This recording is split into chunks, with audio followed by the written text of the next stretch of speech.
see Lindelof videos sketch the graph of an exponential function. I guess I would start with this. This is the standard form of an exponential function, and it is y is equal to a times bx. Here's the problem. Here's the worry that everybody has. We're afraid that you'll see this and you'll do a times b to the x power. That is to say, if, let's say for a second that x is, that a is 2 and b is 5, and I say to you, what happens if let x equal 2? What we're afraid that you're going to, what you should do is this. You should say 2 times 5 squared is equal to 2 times 25, right, is equal to 50. What we're afraid you're going to do, what you should not do, is this. And that's where a person would go 2 times 5 is equal to 10, and then square the 10, because 10 squared is not equal to 50. Right? Is not equal to 50. And because it's not equal to 50, it's reminding us that we have to use our PEMDAS, our order of operations. Absolutely crucial here, you guys. So keep that in mind, please. Please, please, please, please, please.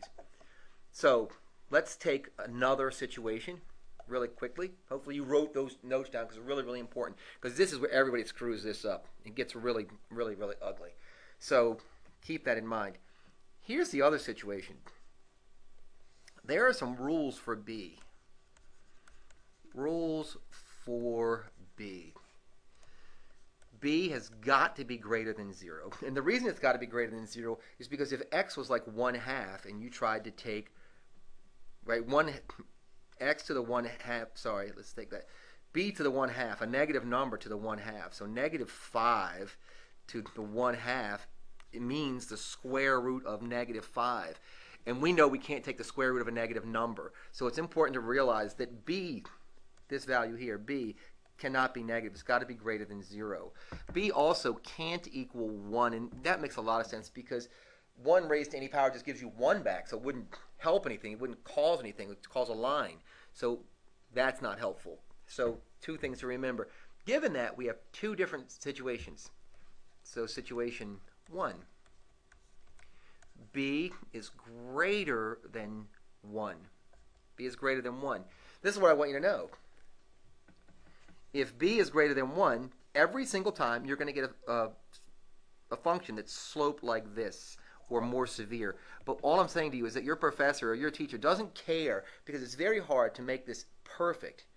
So you just make this J shape, and they're like, okay, that makes sense. We're going to have to add some detail to it, but it makes some sense. So if B is greater than 1, you get this shape. You get that shape right there. The other possibility, we know that B has got to be greater than 0. And we already said what happens if it's greater than 1. But isn't it possible that B is greater than 0 but less than 1? You know, a proper fraction. Right? I'm going to write fraction, but I'm saying a proper fraction. So proper fraction. If you got that, then you get this general shape. Instead of having an increase, it does this. It heads down. So you get that shape. This all is going to make a ton of sense when you see what sketching one of these curves looks like. So this is what we're going to do. This is what we're going to do. I'm going to start to sketch one. So here's one to sketch. And once you see this, you're going to get good at this really quickly. 4 times 2 to the x power. Remember, we are not allowed to do 4 times 2 and get 8 to the x power. That's not true, because exponents, PEMDAS exponents, go first. So first we have to raise this 2 to a power. Once we got that thing done, then we could multiply by 4. So hopefully that makes sense. So this is what I want you to do. I want you to say B is equal to 4. And then compare, no, it's not equal to 4, is it? Well, right, this is A, this is B. B, how did it show up over there?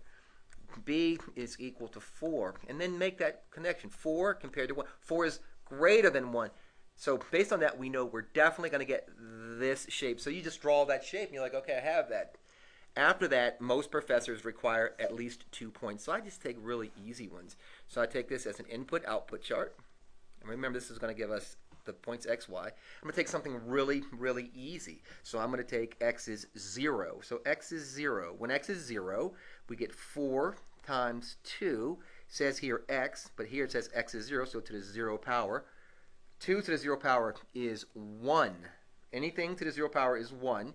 So 4 times 1 is 4. So look, I'm going to draw this like this and say that this is the point 0, 4. All right?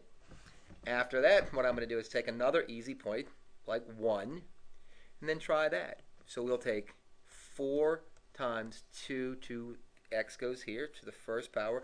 This one is this one. 2 to the first power is 2. 2 times 4 is 8. So most teachers or professors will only require 2 points. So there's your graph.